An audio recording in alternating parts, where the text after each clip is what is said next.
If I see you respond in a negative way to a situation, what am I about to do? I am jumping. Get the ball up! Because I thank God for bringing me for that opportunity at that moment. Because it's an opportunity to learn. And it's not when you're sitting in my office. It's not when we're sitting there talking about what you want to be. But when you're absolutely uncomfortable, when you're on the brink of losing your mind, and then I jump on you, where do you go? Because I promise you, there will be games that you'll be on the brink, on the very edge, and the next play is going to make all the difference. You got to be in control of this. Focus, details, technique, and play after play after play, they're going to know that you're about to put it on. But don't ever look back with regret because you didn't give it all. Where do you let it go? Where do you let it go? That's going to make all the difference.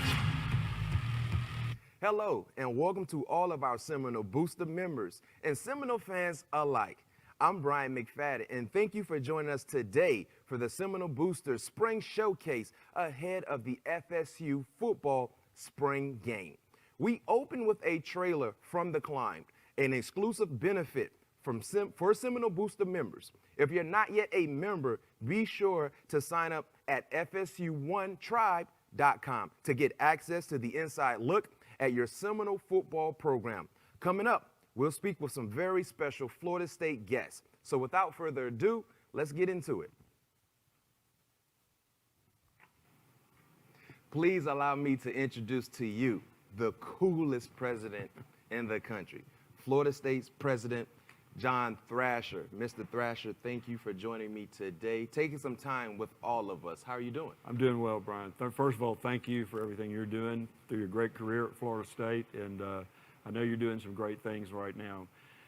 Jean and I are in the last, my wife Jean, in our last several months of our presidency here, and we've been here almost 7 years, and we've had a great time, and it's really been a privilege to be the 15th president of Florida State, and looking forward to the next chapter in our life. Yeah, get a chance to get to that summer home, right? That's right. Play a little golf up in the mountains, and kind of just take a little time for ourselves. You know, Jean and I are both 77, and I think we've worked all our lives and we're ready to do something a little different. Yeah. Well, Mr. Thrasher, we're closing in on the end of another academic year. Could you please give us a brief year in review? I love doing that. I love doing that simply because we've had some great things happen. Even in the pandemic, we've had some great things. We're still, for the second year in a row, in the top 20 of public universities in America. We have the best four-year graduation rate. We had over 62,000 students apply for next fall's freshman class. This is a real destination, and it's because we are building on the progress that was made before.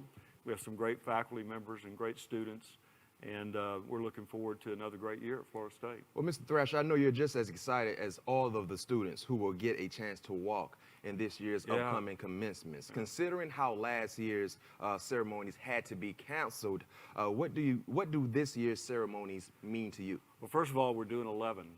In order to do social distancing and to make sure that we get every person who wants to walk, and about 85% of the graduates want to walk, and we have over 7,000, so we'll have a big time with probably about 500 in each graduating ceremony. But we're also having their families here. Each student is getting 4 tickets, some a little more if they need them. We're having them at the Civic Center. They'll get their names called. They'll walk across the stage, and their families will be there. Those are key ingredients, I think, to graduation. We really missed that last year. We really missed it. And for the 2020 class, we're going to have them come back in May. Many of them, we've already had over 2,000 sign up to come back in May, and we're going to have a graduation for them also. That's wonderful, because I still remember my walk across the stage when they called my name out. A very, very proud moment, not just for me as an individual, but for my family. And that's what it's about. Families love being here. You know, normally we have a full graduation, we have 8,000 or 9,000, 10,000 people in the stands, and the families are there rooting them on. And they're all getting ready to go out in their next chapter of their life, and it's a real proud moment. Yeah. Included in this year's commencement, there are 65 student athletes. That's right. Many of whom are first-generation college students. Can you speak to the mission of education through athletics? Well, Florida State is known for student athletes coming to Florida State and doing well, whether it's basketball, football, the Olympic sports. All of those young people have been doing extraordinarily well in academics. I know many of them, and I've gotten to know many of them over my time here, and I couldn't be prouder of them. And many of them, you know, as we hear on that thing, they're not going to go out and play pro sports. Yes. But they're going to go out because of the education they got at Florida State, but also because of the discipline they got in the athletic programs. I'm always proud to see them walk across the aisle. I'm right there with you. And like I said, speaking through experience, Yes, I was sir. once a student athlete, and being right. able to play football here, but go out and get my degree, That's right. something I'll never forget. It makes a difference. It makes a difference. Big time different. Now, during your tenure here, FSU became a top 20 institution and reached the goal of $1 billion. I repeat, $1 billion. I don't even know what that looks like, but when you look at being able to get to that level and raise the torch campaign, can you elaborate on how the university has advanced over the past 6 years and what sticks out to you the most? Well, the one thing I talked about when I interviewed for this job almost 7 years ago was that we wanted to focus on student success. If we wrapped ourselves around student success and put our resources there to really engage with our students, to give them the opportunities that they wanted to create the programs that they were here to learn from, to hire the best faculty that we could, that student success translated into the results that you've talked about. We're a top 20 university. It's just a number, Brian, but it also reflects, I think, on the goodness of this university, the values that we have, the kinds of faculty we have, the kind of students that we're attracting, which are incredible students. So it's a kind of a circle that keeps going around, but we've got to keep pushing and making sure that our goal is to make every student who comes here, every student, successful and allow them to pursue their dreams and hopes. And I think we've been doing that. No question, the numbers speak. When you look at the results, the numbers are definitely telling all of us you're doing what you're trying to do. How does FSU athletics fit into the mission of the university, and how important is athletics to the overall university brand? Well, it's important to me. I came here, I love athletics. I love our football program. I love all of our other programs.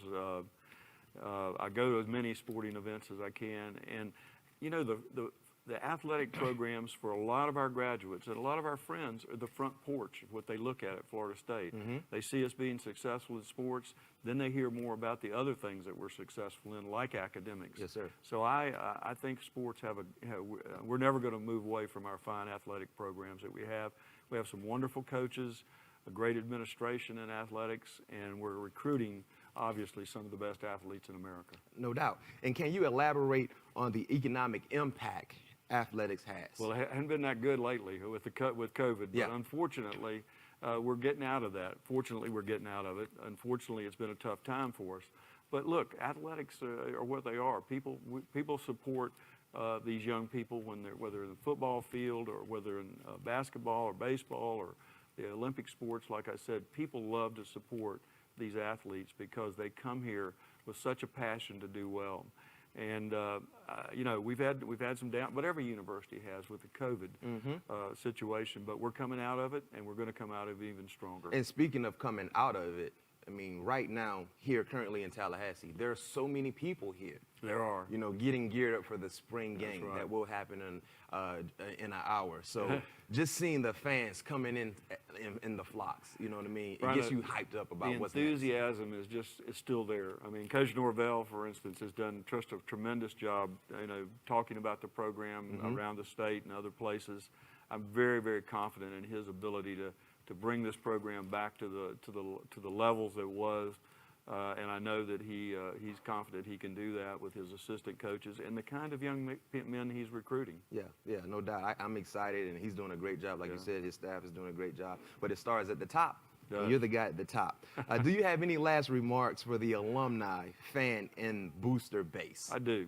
You know, we have a lot of folks that are in our administration that are all different aspects of the university, but we could not be successful if we didn't have volunteers, the people who give their time, their treasure, their passion back to this university, asking really for nothing in return other than to be a part of the Seminole family. And I want to thank each and every one of them for everything that they have done to make Florida State the university it is. It's been truly an honor to be the 15th president, and I'm looking forward to being out in those stands rooting on our football team and doing a lot of other things in the future. Well, President Thrasher, thank you so much for your time here, not just today, but for all the time you spent helping FSU. Most importantly, go Noles. Go Noles. Next, joining me here is President and CEO of Seminole Boosters, Mr. Michael Alford. Mr. Alford, how you doing? I'm doing excellent. How are you doing? I can tell you this much. Every time I see Mr. Alford, usually it's on Zoom, by That's the way. right. It's the first time we've been face to No face, question. which is great. I feel like I've been knowing him my entire life. But he's one of the sharpest CEOs I've seen. I mean, look at the shoes, look at the blazer. Whenever he steps out, he steps out. I like it. I like the swag. I love the swag. I love the swag. Mr. Alford, many of our listeners right now may not be Seminole Booster members. Can you share with the ones who may be fans but not donors? Who are the Seminole Boosters and what do you do? Well, you know, we provide the operational funds for the athletic department. And when I talk about operational funds, it really goes to fund the student athletes, all the different educational opportunities we can provide them, along with leadership opportunities. You know, their whole experience here and their holistic experience, as you know, a lot of our kids are first generation. I know you and President Thrasher talked about that. And it just goes to make a difference when they graduate with a meaningful degree here and championship rings on one hand and holding that degree. It really changes their lives moving forward. And not only their lives, but it changes the expectations of generations of family. That now the expectations are to graduate. And without the support of all of our donors, that's not made possible. So really providing them just the opportunities and the resources to have success in their sport, but also in the classroom and into the community. And that's really goes to what the Boosters' mission is to support those student athletes on a daily basis. Yeah, and speaking of support, if you're not a member, visit fsu1tribe.com to join. If you are a member, ask a friend, you know, bring a friend, tell a friend to tell a friend to tell a friend. You know what I mean? And encourage them to join as well because they're very, very impactful to what we do here at Florida State. Mr. Alford, can you give us an update, a fundraising update? Right. Well, we're doing great. We're at 70% of our goal, our member goal, and on pace. We've already eclipsed 9,000 members. And I can tell you how excited our goal's 13. And you constantly hear me talk about just inviting a friend, if you know someone, the power of one, to come join the Boosters. And it just goes to make a difference at any level. Last night I was fortunate enough to be at a restaurant and run into a brand new couple from McKinney, Texas, Shane and Michelle. And they just joined. They bought season tickets for the first time. They're in from McKinney, Texas. Didn't even go to FSU. He's ex-Marine. She's from Florida. And just a great couple who have heard our message and know about the support of how it supports the student athletes. And they're just passionate Seminole fans. Bought season tickets, joined our Booster Club. And I can't tell you how excited it is to meet people like that. And our staff's done a terrific job. Our new member goal was 1,000. We're way over that. We're at 1,300. I can't tell you how exciting it is right now to see the momentum that we have and people understanding the message and the support that it goes to support these student athletes. Yeah, no doubt, no doubt. And there's been a lot of talk about the Doak Campbell Stadium upgrades over the past week. I haven't been asked that at all. I'm sure you haven't. I'm sure you haven't. So if you haven't, I'm going to ask now. Can you give an update to the listeners on the process and what to expect moving forward? Yeah, you know, and I tell people when I talk to them, this is really step 2 of about 100. You know, we went out a couple of last spring and partnered with CSL, did a very comprehensive study and asked our fan base what they wanted, what experience do they want when they come to a game day. You know, and it's very important. We also in that study realized that 60% of our fan base travels over 1.5 miles. I mean, an hour and a half to get here on game day, and 70% over 3.5 hours. And then you look at the economic impact that has on not only Tallahassee, but Leon County on football Saturdays. It represents some $57.1 million infused into this economy during the fall.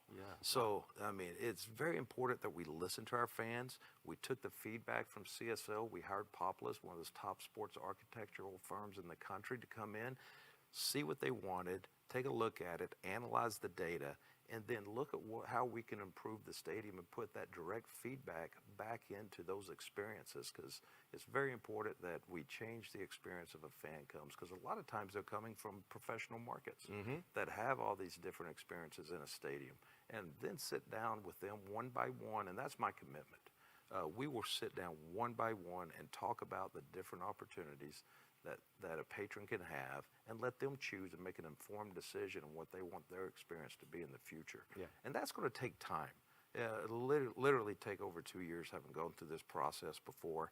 And it's very exciting to be able to sit down and show the new plans, and then talk about how it's going to impact the student athletes. Yeah. You know, and it's part of our revenue strategy, is how do we continue to keep up with everyone else and look at different ways to increase the revenue here at Florida State. Talking about the plans, I think it's safe to say, if I can explain it like this, the upgrades for the stadium is like the appetizer. You know, for me, I love some oyster Rockefeller, some calamari. Me too. Yeah, right. Yeah. It feels good when you order the appetizer. But we all get to that restaurant because we want eventually the main entree. Right. And for us, the main entree is the football-only facility. And I can tell you this much. This is what I call a tease.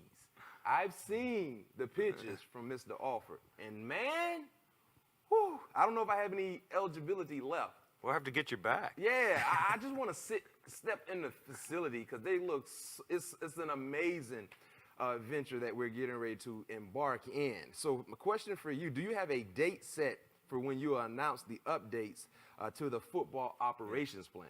It's coming real soon. We're working with campus and some other architects to really finalize what we're doing, working with Coach Norvell. And the great thing about this facility, because it is the mindset of A.D. Colburn and Coach Norvell and myself, and partnering with this, is that we're looking in this facility to have the holistic student athlete. Yeah. To really put in, we're not going to see gimmicks, and you've heard me say that before, and we talked a little bit about it earlier. We're going to put in everything that goes into this facility is about developing that student, whether it's life skills program, whether it's in their field, out here in their sport, or in the academic classroom. It's all about how do we develop and make them, when they graduate from here, that they're prepared to move forward. And that's the resources we're putting into this facility. And it's also going to allow us to compete on a national elite level in recruiting amongst the peers who we consider our peers, and be able to go out and showcase the tradition and the great excitement that Florida State football has going on right now. It's big. It's big time.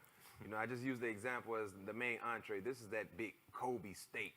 You know, we had the appetizer, which is the upgrades. But when they get that process rolling, woo, Tallahassee better look out. Florida State football, we're coming. And we're coming with bad intentions, too. Do you have any final remarks, Mr. Alford, for the alumni, for the fans, and the booster base? Right. Well, I just want to thank everyone for all they do, all the support they've given us.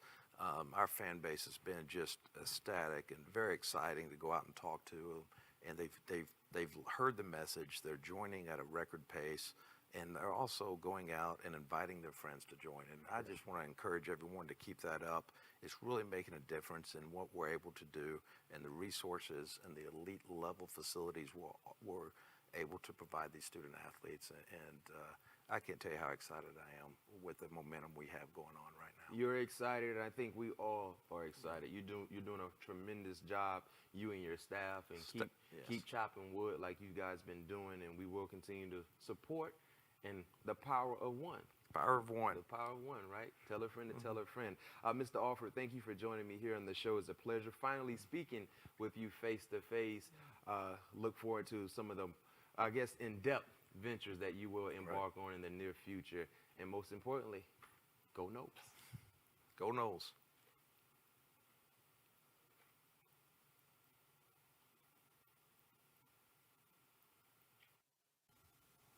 Now, our next guest is two-time national champion head coach for track and field, Coach Bob Braidman. Coach, thank you for joining me here. I know you're a very, very busy man.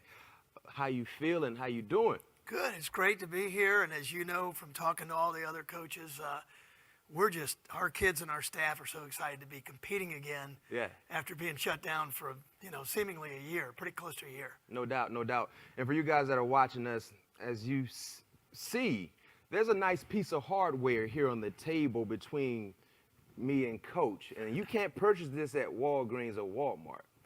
Coach, can you tell us a little bit about this piece of hardware? Yeah. So this is the ACC Indoor Track and Field Championship Trophy that the ladies just won end of February. And, of course, in track, we're just always going. We're now into the outdoor season, which ends in June. But really proud of the ladies. It was the biggest comeback in the history of ACC Indoor Track and Field. We qualified well, so we knew we were going to have a big last day and have a chance at it. But they just massively overachieved, and we scored something like 85, 90 points on the last day, and we were 10th place coming in, and we ended up winning the championship. So not unexpected, but everything fell in line, and the ladies did well in every event area. So this is kind of a special one for us to come in and take one that maybe we didn't expect. Coach, share some light on some of the individuals that were able to get you guys to that point of being able to come from behind and do the unthinkable and winning this trophy. Some of the individuals that stood out. Right. We're a really good national team, and it takes high scores. So in a conference meet, you've got 8 scores and 19 events. So you need some depth. Yeah. And we had that this weekend. But our elite athletes not only did well at the ACC, but they're able to give us a top 15, top 16 finish at the Indoor Nationals. But our senior sprint ladies, Jayla Kirkland, Katia Seymour, they've handled that duty for 4 years now, and they've done a great job.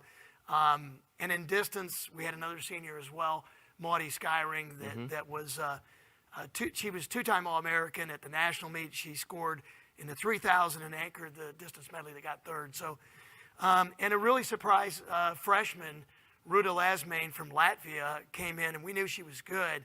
But she ended up 3rd in the NCAA championship as a freshman. Wow. The best triple jumper in the history of the NCAA for freshmen. What was her jump? She jumped, it was 14.12 in meters. It's about 45 feet. So would beat most of the high school. Yeah, would beat most of the high school guys, So, no question. So she's pretty special, and we'll get 4 more years with her. But those were some of the stars that really led us. And Jody Judd, a senior as well, won the mile in a bit of an upset. We went 1-2 there. So just a lot of fun and a lot of unexpected. But I guess when I said seniors 4 or 5 times, I guess they're the ones that know how to handle the business on the day. No doubt, no doubt. And Coach, you're in the middle of your outdoor season. Give us an update on your teams. Yeah, they're doing well. The women are off to a little better start than the men, and there's always a little bit of a gap between that indoor season. We got to go back to train and recover from all the high intensity competition. It'd be like going through a football season without any off weeks, which sometimes it happens, right? And you get pretty beat up at the end. So we had a big training block in there, and now we're kind of getting back into about the middle of the outdoor season. The women are ranked in the top 10. The men are just outside the top 10. We feel like both teams, when we get to the NCAA championship, will both be a good chance to get in the top 4 or 5. Top 4 is considered trophy. It's kind of like a Final Four, if you will. So that's kind of our goal. Takes a little magic to actually win. The 2 men's trophies we won, we had really good teams. But there were years that we had better teams and didn't win. And, Coach Krikorian and I talked about it. He had some great women's soccer teams, maybe better than the one that won his first title.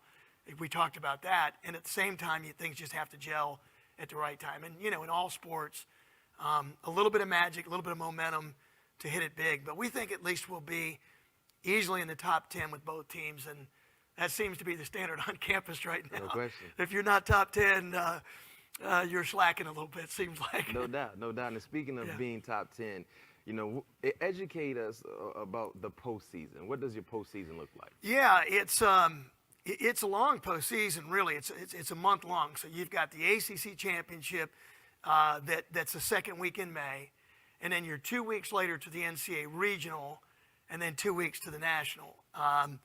Kind of fortunate that the region meets in Jacksonville at North Florida, so easy trip, perfect weather for us. Too hot for the northern schools, perfect for us. and then how well you do. Track is a one-day sport. You could be great all year, track and field, and if you're not on that day, you're not only not scoring at the national meet, you're not at the national meet. Yeah. So you have to be at your best at that region meet and then make it and then do it again. It's a do or die sport, and we see that in the Olympic trials where, it's top 3 across the line, top 3 jumpers, throwers, and you could be number 1 in the world and not make it. Yeah. So, Sounds like a pressure cooker, to say the least. But it is. You handle pressure extremely well. It's easy to handle it when you're holding the sweats and calling out advice. It's a little bit more difficult, like yourself, when you're out there having to execute. But our job is to keep them in the moment, keep them focused on the task, not the enormity of the job. It's like, okay, we've done this a million times in practice. We've done a million times in meets. Just function your way through the event, whatever it is, whether it's a jumper, a thrower, or a runner. Take the thinking part out of it and just act. Mm-hmm. And if you're ready and you execute, you got a good shot, at least to qualify. And they got to be a little bit special on the day, but everybody has to do it. So if you're more proficient on the day, you could go from the 8th seed to maybe even win the championship. No doubt, no doubt. And Coach, I know we got to let you go. You got to get back on your grind. But tell us about the impact the boosters have, not just on track and field, but when you look at in totality, all athletics here at Florida State. Yeah, absolutely. The boosters, and again, this is my 21st season, so I've seen it grow and I've seen the involvement that's been, fantastic. And, we can't do it without them. And this last year in the pandemic has been an example of that. We put a plea out for people to, hey, look, you bought your season football tickets. Will you donate that? Or will you continue to support us at a time when everybody's hurting a little bit?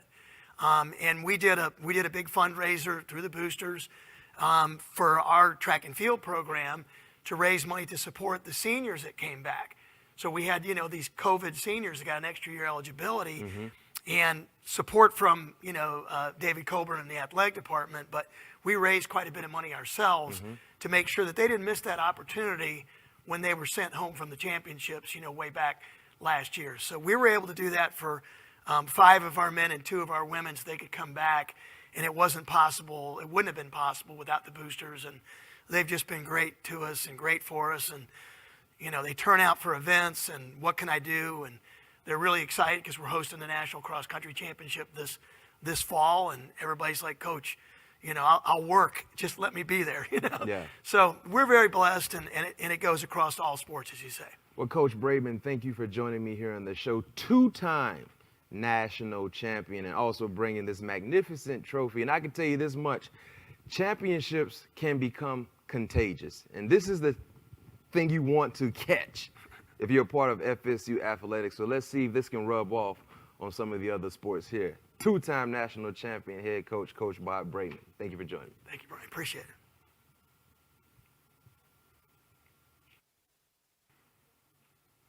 Now, joining me here, defensive coordinator Adam Fuller. Coach, I know you're excited about today's spring game, but leading up to today's game, you had an opportunity to be on the grass with your defensive unit the entire spring practices. Tell us about the growth you've seen from your defensive unit and what has stood out to you the most. Yeah, well, Brian, the biggest thing I wanted to see was we brought some new faces in, which was important. And then obviously we have a lot of returning players, and just to develop that continuity, because there's individual growth that we're looking for, but playing on defense or playing on a team, it's the growth together that's important. So just melding all those different pieces together, and you can tell a lot just looking at the sideline sometimes. And we obviously have specific things we're looking for with the 11 on the grass, but it's just the continuity and the relationships and the support and the ability to work together. All those things where I saw significant growth through those first 13 practices. I'm looking forward to tonight too. Coach, you talked about some of the new faces that you've added to your defense. When you add new faces, that usually adds competition. Have you seen a sprout of competition throughout your defense throughout spring practices? Yeah, we have. And I've also saw some competition where it's people versus people, but also people bringing other people along, and I've seen some growth, when you bring in some guys that have played a lot of football, like a Jermaine or a Jamie, guys of that nature, Bam Moore, they're going to come in, they're going to compete because they want to set their standard for what it is now. But what it also helps is now you have some pictures to some of the current players of what it needs to look like when those guys just show up, because they're constantly pushing to try to create their own standard here at Florida State. So I think intertwining those things and letting them kind of raise the ceiling a little bit. But as the ceiling gets raised, the floor needs to continue to get raised. And I think that's the product of what we've been doing with trying to bring some outside influences in, but also trying to build with what's here right now. Coach, last year was an abnormal year, not just for you here at Florida State, but throughout college football because of the pandemic, not being able to have a full spring. This year, you had a full spring. Tell us the difference in the ball club defensively, you know, being able to be on the grass with the guys the entire spring, getting ready for summer camp league and getting ready for that upcoming ball game against Notre Dame. What are you seeing when you look at the comparisons to where your team was last year, not being able to get on the grass compared to where you are currently? Well, the interesting thing about spring as opposed to fall camp is, you know, just think about installs. You're going to install things every practice. In fall camp, every day you have practice, and you're constantly going. Which is great because that's part of the build for the season because that's what the real stuff is. In the spring, you have practice, you have a day. You have practice, you have a day. So a lot of the fundamental things, not that you don't do it in fall camp, you absolutely do it, but there's an install and then there's a correction day where you can kind of set the tone for what needs to be fixed. And then you have that separation. Then day 2 comes, which is really the third day, and now you have a separate install. So I think just the details, you know, a lot of the fundamentals, you get to spend a lot more time. Like, we get to sit down after practice 1 and watch every single drill with every single player because the time isn't as quick as it is in fall camp. So I just think the foundation gets to be set a lot thicker than it did in, say, a fall camp per se. Yeah. So, Coach, when you look at, you know, going through all the practices, I'm pretty sure you've been paying attention to the individuals who've been really sticking out. But getting ready for today's ball game, who's a player the donors should watch out for? A player that you're excited to see get on the grass and showcase their skill set in today's spring game? yeah, well, I think anytime you talk about defense, I always start up front. And I think that's where it starts. And I thought the emergence of Jermaine Johnson and Fabian Lovett has really started to show. And Jermaine Johnson is the transfer from Georgia. Yes, sir. And Fabian is the transfer from a year ago from Mississippi State. Absolutely. Yep. And, you know, Fabian came on last year. He showed some flashes early and then had a little up and down season, which he'd admit to. You're seeing a lot more consistent performance from him right now. Yep. So you've kind of seen those two kind of emerge and have helped pull along the Dennis Briggs, the Derek McClendons, the Robert Coopers, you know, that next wave, and just kind of mold that group to push the standard. So I'm excited about what we're doing up front right now. So Fabian and Jermaine, correct me if I'm wrong, Coach, Fabian's number 0. He right? is, which is an Number odd 0. number, Yeah, but that's the new wave now. That's what the new kids are doing on the That's lot. right. You know, they're doing these new things that we don't understand as older people, but hey, just because we don't understand it doesn't mean it's not right. So number 0, right, for today's ball game, and Jermaine is 11? Yes, sir. Jermaine is 11. So for the donors that are watching us, when you get a chance to check out the spring game, either live or on the ACC network, pay attention to number 0 and number 11 because Coach has said some magnificent things about these guys throughout the spring practices, and hopefully they will be unbelievable players for our ball club this upcoming season. Last question for you, Coach. You know, when I go to a movie and watch a movie, I like to look at the trailer because the trailer can kind of give me a real good idea on what the movie will be for that hour and a half or 2 hours. What will the trailer of your defense look like in today's spring game that can kind of give us an idea on what we will see when the movie release September 5th? Yeah, well, that's a good question. I really like that thing of the trailer. So Yeah. the short snippet is I want to see a team that doesn't hesitate. I want to see a team that goes with direct angles, speed, and plays physical and knocks things back. You know, whether it's attacking a ball or it's attacking a ball carrier, a blocker, where there's no hesitation. And there are just direct movements all around the field. And I want to see a team that celebrates together. Yeah. You know, there'll be individual plays, but immediately when that play is made, you want to see teammate 2, 3, 4 close because of the pursuit angles, but also because of just the camaraderie and the togetherness. I think that energy is what you want to see, clip after clip after clip. Direct angles, great fast football, and togetherness. I love it. I love it. In the words of the great Mike Tyson, everybody has a plan until you get punched in the mouth. And hopefully Coach Fuller's defense punches the offense in the mouth. Coach, thank you for joining us here on the show, man. Wish you nothing but success this upcoming season. But before we get to the season, let's start with today's spring game and make sure you dominate the offense because I don't like offense. Yeah, I'm with you. Joining me now here on this show, special teams coach John Papuchas. Coach Papuchas, when you look at your unit, a wise coach once told me, you can tell how good a team is, football team is, by just looking at the special teams unit. When you look at your special teams unit being able to get through spring practices, where would you assess where your unit is right now? I thought we had a really good spring from a special teams perspective. Kind of the philosophy of the program is, the stress of the focus of fundamentals on special teams is what's going to carry over to the rest of your football team that makes you a good football player. And when Coach Norvell came in, he's stressed the importance of special teams. And the biggest reason is just the fundamentals that go along with it. And I think really the buy-in, the attitude, the want-to of the players this spring has been tremendous.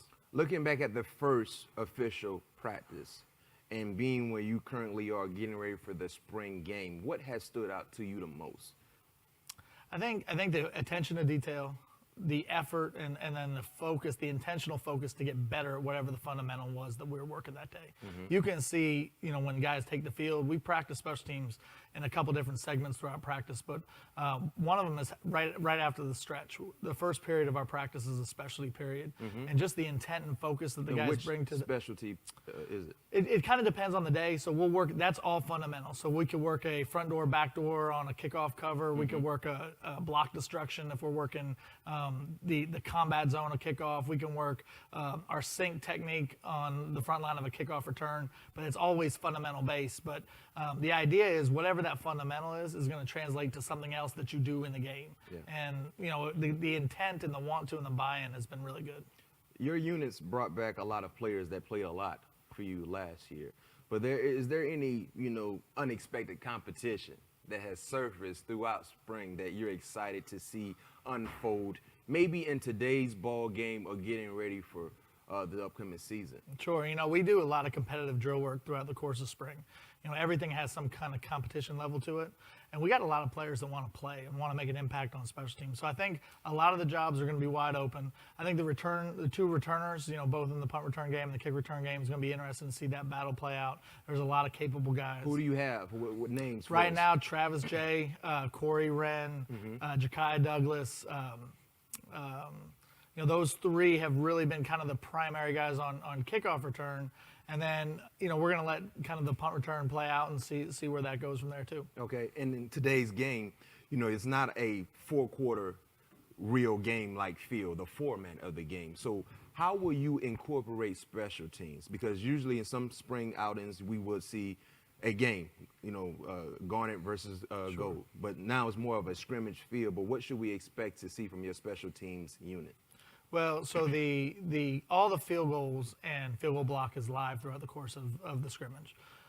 We'll have scripted situations where we're going to get some punts in, so we can get some live full-speed punt work with some coverage. And then we'll also have some competitive drill work that is going to be 2-on-2 punt versus punt return. So it's kind of giving guys an opportunity to either you win your one-on-one or you don't. Plus it gives our returners some work. So we're going to have a couple different facets in there. And then throughout the course of the scrimmage, you'll see our kickers work in kicking situations, punt and kickoff, but that's going to be on air. And when you look at collectively in every phase of special teams, give us a player the donors should be looking out for today. Okay, a guy that we should all be looking out for today. I'll say a guy that's had a really good spring in everything he's done, Wyatt Rector, Cam McDonald, Jarvis Brownlee, Travis J. I mean, there's been a bunch of guys that, I don't want to leave anybody out, but I would go with those four names have been exceptional in everything they've done on special teams. Do you have their numbers? I know Brownlee is number 3, Jay is 18. Jay's 18, Wyatt Rector's 19, and Cam McDonald's 87. Okay, you have it there, the names, the numbers and the names. Number 3, Brownlee, Jay, 18, Rector, 19, and Cam is 87. Cam is 87. I can tell you this much, donors, booster members, to play special teams, you got to be a special player. And to coach special teams, you got to be a special coach as well. And we have one here with us, Coach JP, joining us in the show. We're going to let Coach go because he got to get ready and get fired up for this upcoming spring game. Coach, thank you for joining me. Thank you very much for having me. Well, our next special guest was a dynamic playmaker for FSU from 1996 to 1999, a consensus All-American, a 1999 BCS national champion, drafted in 2000 in the first round, went top sixth overall selection to the Philadelphia Eagles. Mr. Corey Simon joining me here on the show. How you doing? Doing well, man. Doing well. Good to be here with you. No doubt, no doubt. You've been doing some big things, big things in your post-career. Following your NFL career, you decided to become very, very much involved in nonprofit work, and you recently were appointed by the governor to a new role. Can you share with everybody what you're doing now? Yeah, so I got the call 5 months ago from the governor's office, and First off, like, what's going through your mind when you answer the phone and you realize it's the governor calling you? Like, what's that experience like? you know what? It still kind of raises the hair on your back of your Yeah. neck, because you're always honored when your accomplishments and your achievements are being recognized, and so automatically, I pick up the phone. I'm like, okay, hey, how you doing? and I had the pleasure to work with him on some other legislation in the past, and so we've had some rapport with our name, image, and likeness legislation that was passed last year during last year's session. So we had that prior contact. But when he called me up and asked me if I would be interested in taking over Volunteer Florida and leading that organization, I said absolutely. It's something absolutely in my wheelhouse, something I've been passionate about for the last 20 plus years. And so now getting an opportunity to impact communities on a statewide level to all 67 counties around the state, I jumped at that chance. Yeah, and can you be a little more specific about Impact Florida? Volunteer Florida. Volunteer Florida. I'm sorry. What are you doing, and what are you trying to accomplish? So Volunteer Florida we're the three-legged stool, right? We are one of the things that we do is we implement the National Service Program, AmeriCorps. So what AmeriCorps is you have young people, oftentimes here in the state of Florida, that sign up for serving in and around these communities, underserved communities, and they give between 8 months and a year of their time to go and work for these nonprofit organizations. And so we administer that program. The other part of what we do is we administer the disaster fund, and we house the ES15 function here in the state, where we coordinate volunteers and finances in times of disaster. Yeah. And then the third leg of our stool is our Volunteer Connect portal, volunteer services, where we connect organizations that are looking for volunteers to young people around the state, or older people as well, but people around the state that are looking to volunteer. So they get a chance to go on our portal, on our Volunteer Florida website, and they can look for volunteer opportunities in and around their locations. Sounds exciting. There's a lot going on. But you handle it extremely well. But let's go back to your time at FSU, when you were dominating, harassing opposing quarterbacks week in and week out here at Doak Campbell Stadium.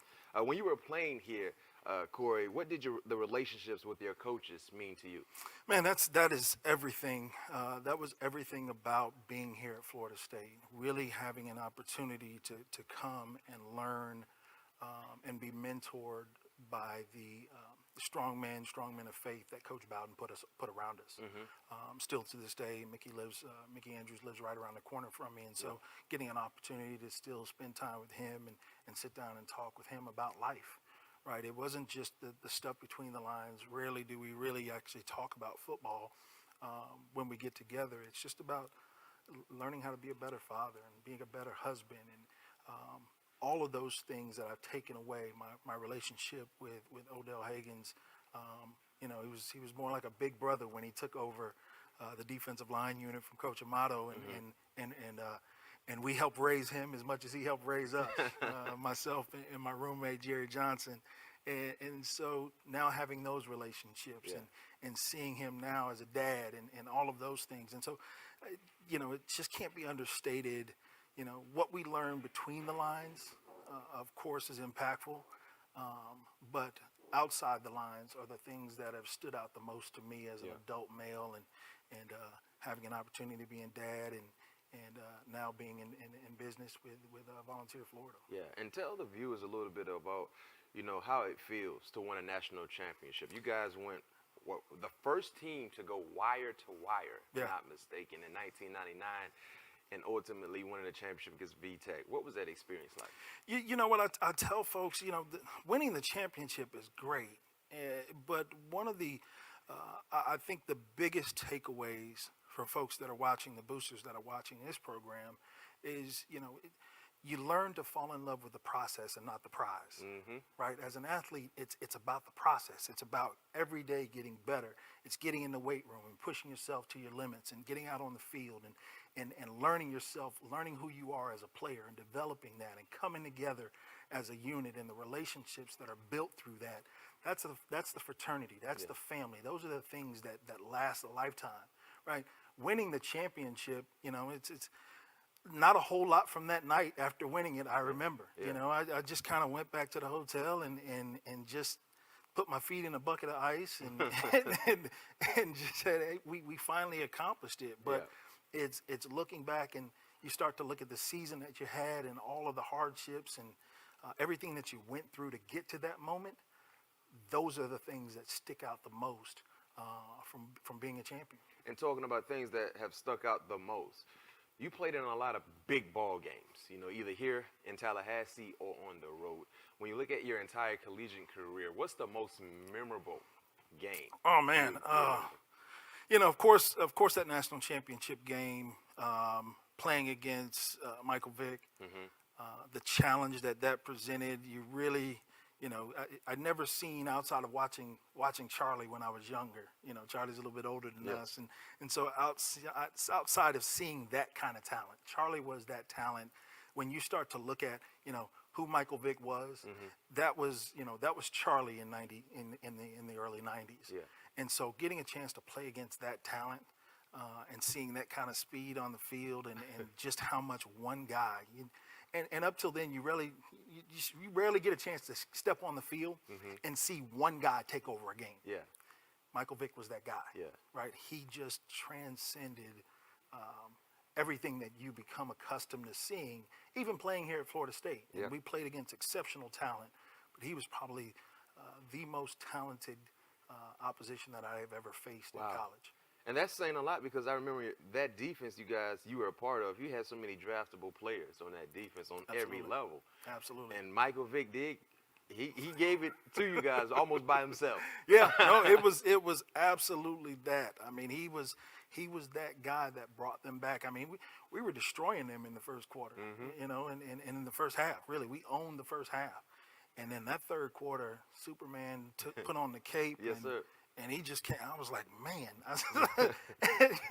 it was just a different player. And so it was no wonder that he, ended up getting drafted when he did and having the career that he did. No doubt. But it was one of those games where you're like, this ain't gonna be easy. You're gonna have to earn it, but you guys were able to earn it. We were. How did your experience at FSU and the relationships you built at FSU prepare you for where you are now? You know what? Relationships are everything. I take my hat off to all of the work that our faculty and staff do on this campus and the classes and taking those classes. But I would say the opportunity to meet different people from different backgrounds and have that opportunity to network is largely why I'm still here in the Capitol. Right? I live in Tallahassee because the men that I was able to surround myself with. The mentors that I surrounded myself with, this always just felt like home. Yeah. And you and I come from the same area, right?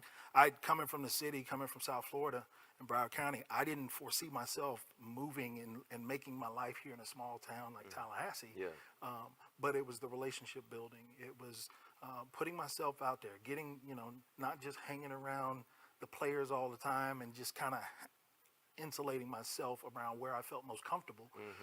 It was about getting out and stretching yourself and meeting new people, going up and shaking a hand and introducing yourself. Those are the type of things that I try and get young people today to understand. Listen, you got to get out of your bubble. You've really got to stretch yourself to put yourself in some uncomfortable situations, because that's where you learn, right? That's how we learned on the football field, right? Mat drills for us Coach Bowden doing that, Coach Mickey and Coach Amato doing that, that was all about the strain, Yeah, right? question. It was about seeing who was going to fold and who was going to fight through when it got tough. Yep. And that's what life is. It is putting yourself in uncomfortable situations to stretch you. And so I can say being here in Tallahassee and being a part of this community, it's stretched me to get to where I am today. And I look forward to what the future holds, because I embrace that. I embrace that process of the stretching, of the pulling of trying to get me out of places where I feel most comfortable. Yeah, and talking about the process, you're a part of another process. You've chosen to give back to FSU athletics. Why do you do this, and what does it mean to you to be able to do so? Listen, I'm not here at this university without the boosters, those that are watching this, watching us today, giving up their treasures and giving up their time and supporting this program. And so it's only fitting that I do the same for those that follow me, right? I was a first-generation college student, so having that opportunity to step foot on this campus and get an education and get me to where I am today in my career, I owe that to the folks that are coming behind me, and so that's truly how I feel, how I've embraced this and continue to give to this program. Well, I can tell you this much, Corey, on behalf of the Seminole Boosters. We appreciate your support, and we appreciate your time today, and keep chopping wood like you've been chopping. Man, I appreciate it, man. No, there's no other way to do it. Yes, sir. So much work to be done. No doubt. No doubt.